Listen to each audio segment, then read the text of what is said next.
Hey, Proven Not Perfect community. I am Shontra Powell. I am your podcast host, and I'm so glad that you're here with me today. Today is Monday, June 19th, which is the official federal holiday of Juneteenth. So amazing to be able to not only speak to you on today, but also to line up a guest that I think absolutely underscores the whole point of this celebration of freedom, this celebration of legacy, this celebration of possibility, this legacy of propelling ourselves forward generation to generation. My guest is Michelle Greene. I've spoken with her before. She's currently the CIO for one of the largest health systems in the world. Yes, I did say that, Cardinal Health. I couldn't be more proud to call her sister and friend, and to have taken just a small part of her journey. This conversation takes us back to a day when I received the most unsuspecting and most beautiful text message from my friend Michelle, where the visual told a story. So I'm not going to spoil it. I'll let the conversation unfold, but this is certainly one to listen to if you have a dream yourself that is really pushing you to think bigger than maybe you might be thinking for yourself right now. Or if you've had a dream, and as we all ebb and flow in that thing, you might be sitting on the sideline wondering if you've lost your path or if you're just too tired for the journey.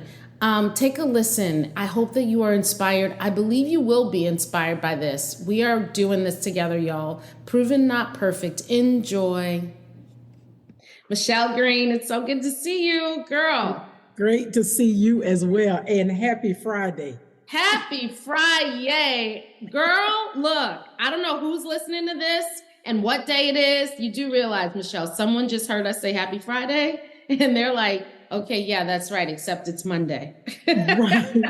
But they would just know that the day we did this, we were happy that we made it to the end of this Yes. work Oh with my the long holiday weekend in front of us. girl, right? So if y'all are hearing a little extra pump, you're hearing the vibes that come with a Friday that literally pre-show we talked about. We both had a long week, all the things, and we have an extra day. So I want this to be so good for us to just inhale, exhale, and have a conversation. Michelle's been on my show before. Full disclosure, she's in my faves. She is an all-star. And you know, this Michelle, I actually think, I would say if there were theme music for this conversation, it's coming in hot. It's coming in hot. I like it. It's coming in hot, right? Because man, that is really, to me, what embodies our connection, coming in hot. And I couldn't be more proud. So let's let the people know when this became like, okay, sister, we've got to get on the podcast again. I remember one morning, it might have been morning, and I was getting ready, prepared for my day, and up pops this picture. No words, because that's how Michelle Greene does, no words. But it's her in a wonderful illustration, and the title says the Forbes CEO Next List 2023. And smack dab in the middle is Michelle Greene. Stop. Forbes CIO Next 2023. Yes. Wow, girl. So, all right, you're gonna have to tell us when that popped up, when you received that.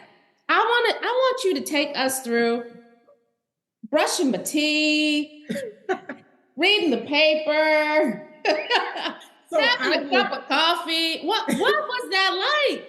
So I will tell you, Heather Clark, my wonderful comms person, we were actually together in Nashville. I had gone to Nashville because I spoke at the Vibe conference. Okay. I'm in the hotel room doing work, And I get this first text message from one of my girlfriends, and it just says, "You better do it." And someone had just reached out to her and said, "Is this your Michelle?" And she said she opened the link and was like, "Yes, that is my Michelle." So then the next thing I get, I'm trying to do this meeting. And of course, now I'm getting distracted. I get a phone call from my CHRO. So I end the call. She calls back. I end the call. So finally I text her and I'm like, "Hey, I'm in a meeting. I'll call you in a minute." She's like, "You made the cover of Forbes CIO Next List.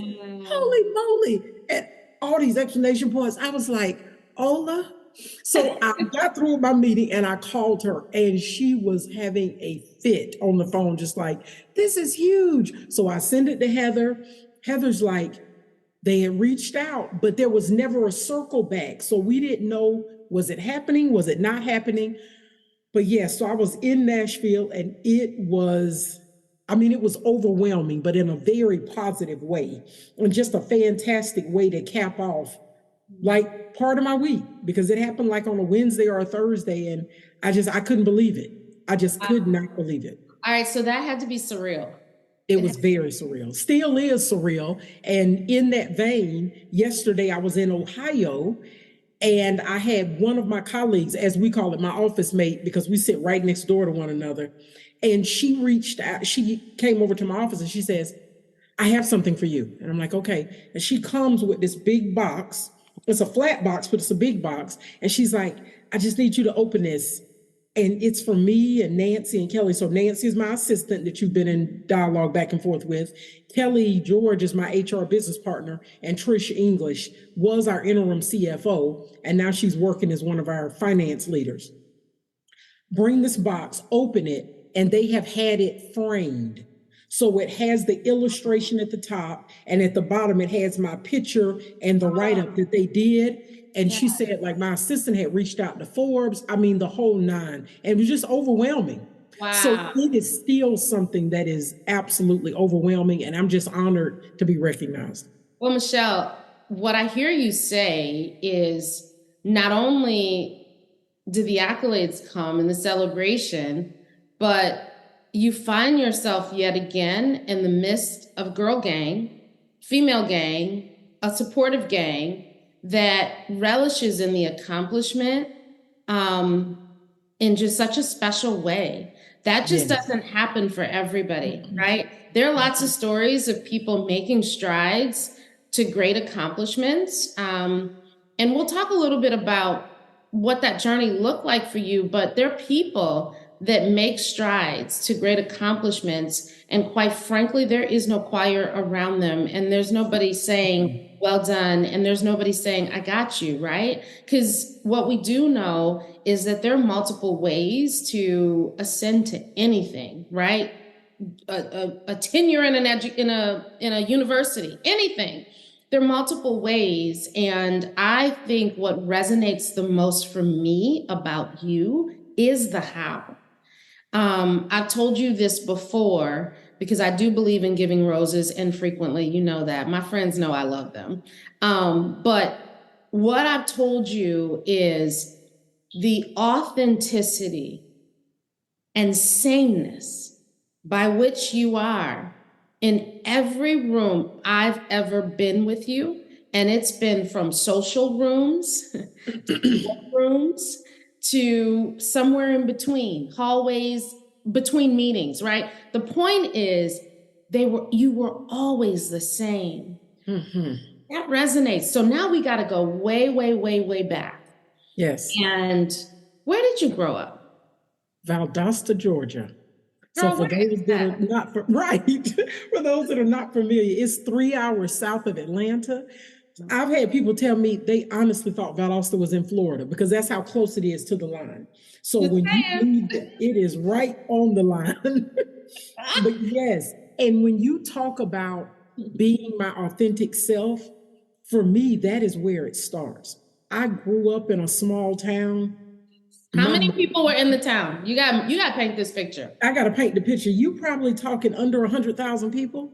Wow. So it's yes, small. And I mean, although you talk about just people, but then you have a university there, because I went to Valdosta State undergrad. You have Moody Air Force Base there, but small town.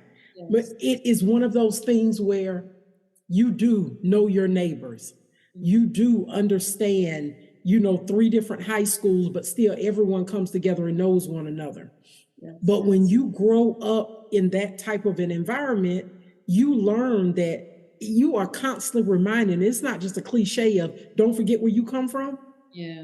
That is something that I have to eat, sleep, and breathe. You cannot forget where you come from. And as you said, friends know we love them. My friends are very clear that they will never let me get too beside myself. You will always have people around you that will keep you very grounded, very focused. And I was talking to someone the other day, Shontra, and it was about how some of these athletes, and I'm going to say athletes because the instance I'm talking about, it was an NBA player. Mm-hmm. How we have some of these athletes or individuals or people will get to where they're making a lot of money, and it feels like parents just go along to get along because now their child is rich and or famous, etc. And I said to one of my colleagues, I was like, let's make sure we're real clear. My mother has always reminded me, I don't care who you are, what your title is, how much money you make. Yes. I am the mother and you are the child. That's period. Right. That's like, right. Period. So because of that, showing up in all of the rooms for all of the things, being my authentic self, I don't even have an option but to do that. Because 12 different versions is too much. I have to ask you this though, because check on all of that. But in Valdosta, you're growing up. What did your environment look like? Was it one that was very diverse and supportive of each person's uniqueness and difference? Was it one where that was not the case? So as a little girl, how big did you dream? So I will tell you, I feel that I dreamt pretty big. However, I have recently, and someone you may also know, John Haynes. John Haynes now works at Cardinal as one of our vice presidents of HR. And recently his exact words to me were, as big as you already dream, I need you to dream even bigger. So I will tell you that because I had a mother that had a job where she traveled, she moved around. We had moved from Knoxville, Tennessee back to Georgia because for elementary school and right up to middle school, I went to a Catholic school where not a whole lot of diversity. Yeah. So I'm one of 2 Black girls in this actual school. So I come now to Valdosta and it's a bit more balanced, but of course feels a bit overwhelming for me because you kind of flipped the script for me. But the support was always there. I was involved in gymnastics, involved in piano, involved in things that gave me other exposures. Yes. So now when I take the opportunity to go to college and then start working a job where I go from having an internship, if you will, to working at a job full time and having an opportunity to travel with work, I've just always been in a position where I got different exposures. So my dreaming started pretty early.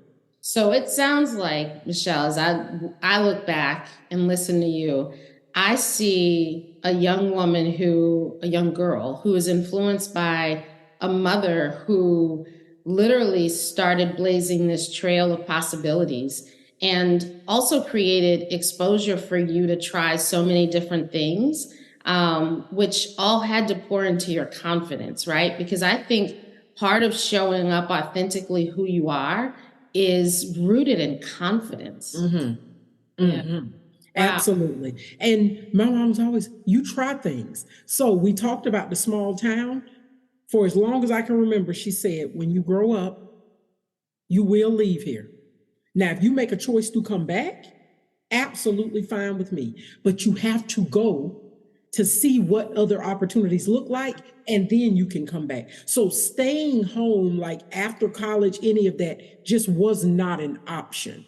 Wow. So when you think about leaving home and a few years later, I'm calling her to say, I'm moving to Sweden. She was not even surprised. She was surprised that the fact that I talked to her at 7 a.m, I called her back at 7:45, surprised her. But the fact that I was moving did not. And so this traveling abroad and living abroad, my mother's like, this is exactly. And it's funny, I'll run into people or still have contact with people from high school and college, and it never fails. Someone says to me, this does not even surprise me. I knew this is the path you would be on from the beginning. And you don't even realize that people see that in you. But my coach would always tell me, be mindful that there are people that many times see things in you you don't even see in yourself. And I'm just glad that even without always knowing the support and the cheerleading that I had on the side, that people were rooting for me and it was happening. And I'm a firm believer that the plan was laid. I'm now doing exactly what I'm supposed to be doing. There's that, right? So when we say on my way to the C-suite, one thing I hear is just a strong foundation rooted in not only core values, but also you had a momentum around you that was always pushing you out. Like you literally said, your mom said, you're going out. You might come back if you choose to, but you're going out. So you had that momentum pushing you. Once you're out and now you're exploring what you want to major in and where you want to start, at that point, what was your driver? I knew I was going to be a business person. Once I had a chance to do, and then it was called a co-op. So I would work a quarter semester and then go to school, go to school. When I started working, I recognized the impact, how much I enjoyed, and being fully transparent. You start making your own money, learning stuff, you getting great opportunities, and I'm able to go to school. This is fantastic. So for me, it was that constant motivation, the constant motivation of, I like the opportunity to be able to buy what I want and eat at restaurants that I like and travel and not always have to ask my mom or my dad or my grandparents for money. Those things motivated me. Then it's the where you're thinking, I can do more. I can do more. I can lead people. I can help people be better. I can be better. All of that just continues to motivate me. And you talk about kind of shooting out of a rocket, if you would. I have always said to people, when I describe my career, it's like I was in the 9th grade and someone promoted me to the 12th. Wow. So when I decided to get a coach, it's because I wasn't clear if there was something that happened in the 10th and the 11th grade that I would need foundationally as I go forward.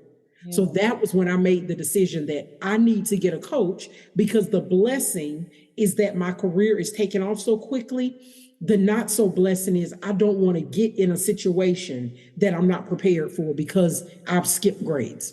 So do you think that that's a tool, like as you think about the lessons learned along the journey, is that a tool that you would say if somebody's following in your footsteps and thinking about their career, taking them to new places and finding themselves, propelled into this spotlight, quite frankly, world stage when you get in Forbes, is that a tool that folks should lean into, a coach? And do you wish you would have had one sooner? I would say absolutely. It feels like the timing was about right, but I want to caveat with, I always had very good support around me from maybe even a mentorship perspective.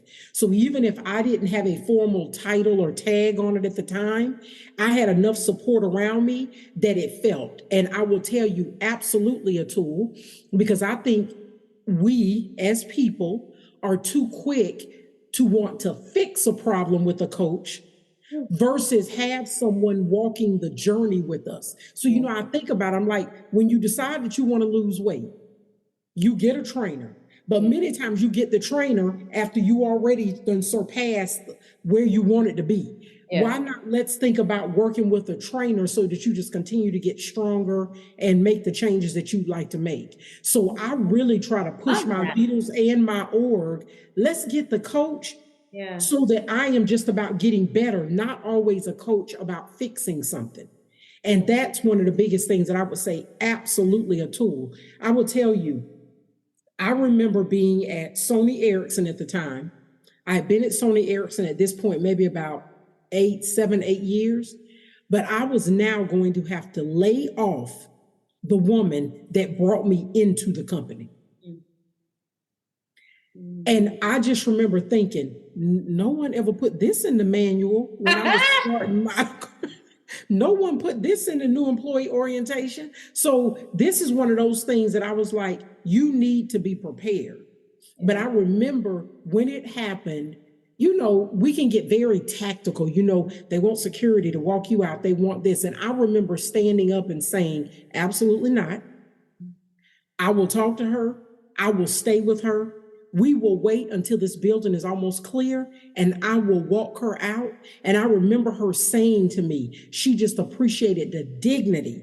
And if it had to happen, she's glad that it was me.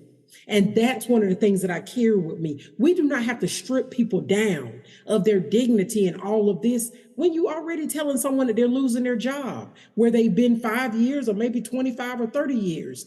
But for me, it was important. And not just because she had hired me into a company, not because she had always been great to me, but because she is a human being.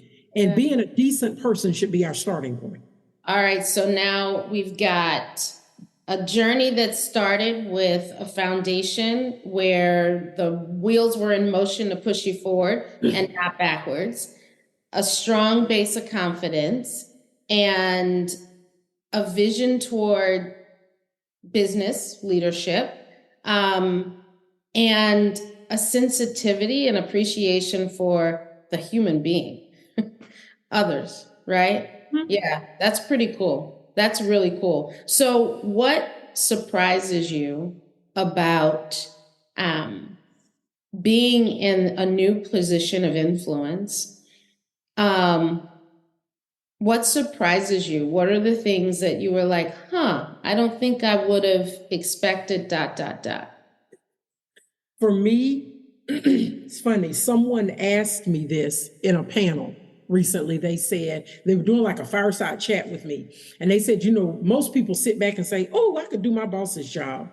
What is the thing that surprised you? And I said, the things that surprised me, if we talk about this specific Cardinal role, I was already the SVP CIO for the largest segment, which was pharma.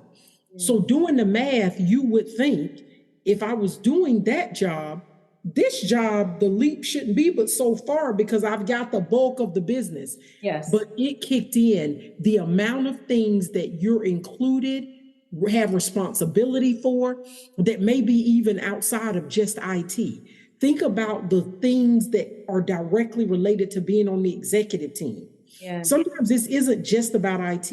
You incorporate board activity when before you may be presented to the board different times. Now you are with the board all of the time. When you think about getting engaged with your CEO for different initiatives, whether it's diversity and inclusion, our ESG goals, there are times before that you get a piece of the pie. Now you're sitting around the table helping bake the entire pie. So those are the things that have surprised me, and just the level and the visibility and the responsibility. And then the elephant in the room, being a Black female in technology at this level for a company of this size, there are other things that we need to have conversations about. And so the level of media exposure and social media exposure and conversations that people want to have, those were the things that surprised me, but many of them just very pleasant surprises. That's so awesome. But you know what? I think that that's right. And it goes back with authenticity, right? Because Michelle, I don't think you ever push back from the uncomfortable conversation. In fact, I would think somebody else might be surprised at how willing you are to confront things in a very constructive manner, right? That's the thing that I've watched you do. You confront things in a very constructive manner. You think about things. You're very thoughtful. And I think your approach usually demonstrates the work that you've put in when you see the output on the other side, no matter if it's a political thing or, an emotional thing, whatever it is, right? Where does that come from? Where does that come from? So what I would say is much of this is learned. If I go back to my coach, I remember my coach having me do an exercise, which at the time was extremely uncomfortable, and that's listening to yourself. You remember I used to have to record yourself and play it back. Now it does not bother me as much because I've had to do so many speaking engagements. You get the podcast, you want to hear it before someone else hears it. But there was a time that just listening to myself, even if I left a voicemail for someone, anything, you just like, that's me. You know, you want to try to fix that. But what I learned is that my voice is a tool. Yes. So when you want to make sure that number one, you're being effective, you're having an impact and you're having influence, you cannot be all over the place with your emotions. You have to find a way to leverage the power to pause, which is my newest thing, is that now pausing can be so powerful. And I think we all think we have to just react. Or fill the void. Fill the void, yeah. But the pause is powerful. Also, the response versus the reaction is powerful. Yes. And I feel too many times we let ourselves off the hook with the tough conversation or the hard conversation. Let's just say you need to have a conversation. Just have a conversation. Because we put the tough on it, we put the hard conversation. And build up the anxiety. And it builds up the anxiety when the reality of it is you just needed to go and talk to someone. Just have a conversation about whatever the topic is. Wow, girl, that's actually really good and useful. Because no matter what it is, right? How often, I think just about anybody can relate to, a conversation that you want to have, and you put all the things around it instead of just, let's go talk. It's like the buildup. It's like the hype. Like you hyped it up to be so uncomfortable and so tough. Mm-hmm. And then your anxiety probably bleeds through in that conversation because now you're probably anxious and worked up about it. When in another sense, if it's just a conversation, let's make our notes. Let's stay on track. And again, this is not about needing to tear anyone down. This is not about trying to strip someone of their dignity. You need to have a conversation. And if your goal as a leader is to be supportive and to be encouraging and have a culture where people want to grow and you want to help them grow, then you're going to find a way to give grace and be kind in the conversation you're having. Yeah. And someone asked me, I went to speak to one of our legal teams yesterday at a strategy session, and someone asked me a question about your culture. And I said, you can probably ask almost anyone in my organization, and not just my direct reports in my organization. We talk out loud about giving each other grace. We talk out loud about just being a decent human being. For me, you will not always agree. You may disagree. You may even have some people that you don't care to be around outside of work. But while we are in this space, and as long as we're in the same organization together, we will figure out a way to give each other grace, truly look at positive intent, and just be nice.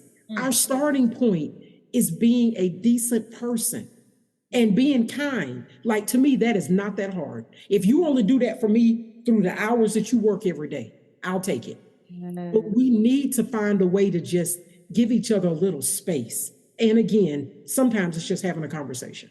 Such an inspired leader. What? Drop the mic. All right. So tell us 3 things that you would say to aspiring, I'd say mid-level, ambitious, driven women leaders who really see themselves in the C-suite, see themselves on corporate boards, see themselves having an impact in this global community in whatever industry they're talking about. What would be the 3 things that you would offer them right now to put themselves in check, to note if they're on path or not? First is have a plan. I am big on have a plan around your career. And in my opinion, when you put together a plan, it is now company agnostic. At some point, you may decide you are targeting a specific company to work for, get experience, but put your plan together, know the experiences that you feel you need, and have that together. That's one. Okay. Outside of that, I need you to own your power. And I talked about that on my TED Talk. Own your power. Do not let someone take your power. Be clear about where your power comes from. Understand what centers you and be able to stand in that. And the last thing is clarity. Yes. Ask for what you want and be prepared to receive it. Maya Angelou told us that, and no stronger words have been spoken. Ask for what you want and be prepared to receive it. Because I've said this time and time again, and I repeat it because I mean it and it's powerful. But we will talk about all the things we want, whether it's a great marriage, great kids, great life, great career. But then we got 12 pages of things we will not do. All right. So if we want something, understand what it's going to take to get it and be prepared for it. Girl, I don't know that we could go any further than this. Seriously, I think that's right on. That's it, right? And I think that this generation in particular that is still figuring out what the word resilient really means.